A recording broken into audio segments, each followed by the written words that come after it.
आवासन मंडल की जयपुर स्थित अवाप्तशुदा जमीनों पर बसी कॉलोनियों के लोगों के लिए राहत की खबर है। इन कॉलोनियों के नियमन के लिए राज्य सरकार ने आदेश जारी कर दिया है।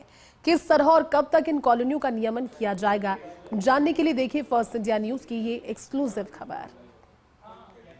सरकारी व अवाप्तशुदा जमीनों पर कॉलोनियों के नियमन के लिए पिछली कांग्रेस सरकार के समय चलाए गए प्रशासन शहरों के संग अभियान के दौरान आदेश जारी किए गए थे।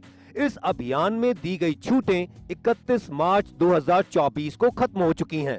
इसे देखते हुए राज्य सरकार ने जयपुर में आवासन मंडल की अवाप्तशुदा भूमि पर बसी कॉलोनियों के नियमन के लिए नए सिरे से आदेश जारी किए हैं।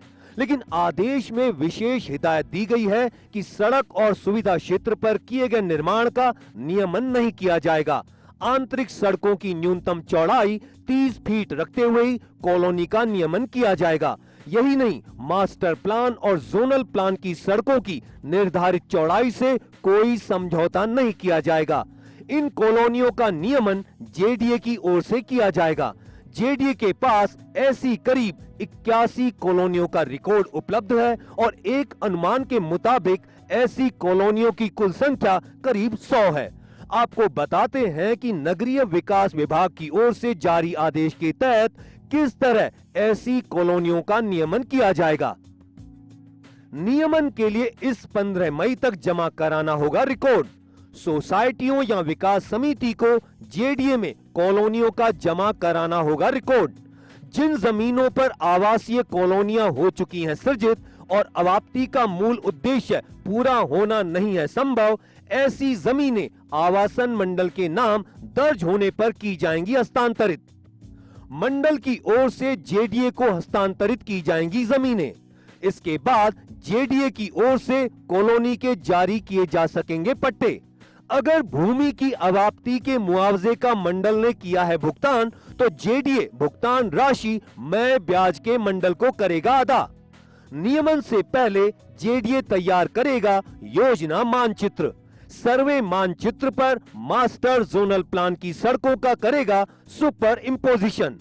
पहले से जमा रिकॉर्ड के आधार पर जेडीए करेगा तैयार।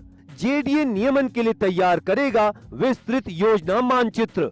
इस जुलाई से जेडीए कॉलोनियों के नियमन के लिए लगाएगा शिविर। नियमन व नियमन दर को लेकर विस्तृत निर्देश राज्य सरकार बाद में जारी करेगी।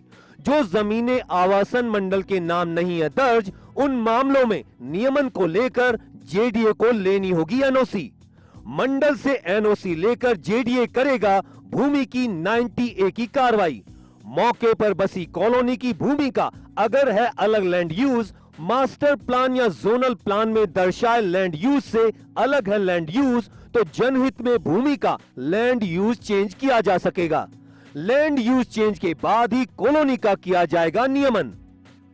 आवासन मंडल की अवाप्तशुदा भूमि पर बस चुकी कॉलोनियों का नियमन किस तरह किया जाएगा, इसको लेकर राज्य सरकार ने अपने इस आदेश में पूरी प्रक्रिया निर्धारित कर दी है। इसके साथ नियमन शिविर आयोजित करने की डेडलाइन भी दे दी है। लेकिन कॉलोनियों का नियमन जहां है जैसे के आधार पर नहीं, बल्कि निर्धारित सख्त मापदंडों के आधार पर ही किया जा सकेगा। आपको बताते हैं कि राज्य सरकार ने ऐसी कॉलोनियों के नियमन के लिए क्या मापदंड निर्धारित किए हैं। भूखंड और सुविधा क्षेत्र में 60-40 का अनुपात रखना होगा जरूरी। इस अनुपात के आधार पर ही जेडीए कर सकेगा नियमन। नियमन के लिए कॉलोनियों की आंतरिक सड़कों की रखनी होगी न्यूनतम 30 फीट चौड़ाई।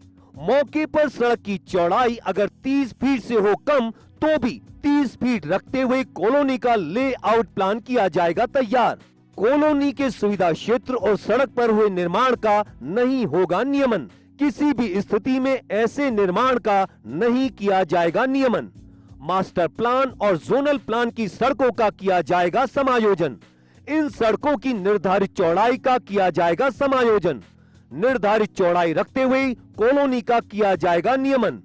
इसके मुताबिक जहां कॉलोनियां आंशिक या पूर्ण रूप से हो चुकी सृजित और जिनमें 50% से अधिक भूखंडों पर हो चुका निर्माण, उन कॉलोनियों का जेडीए की ओर से किया जा सकेगा नियमन।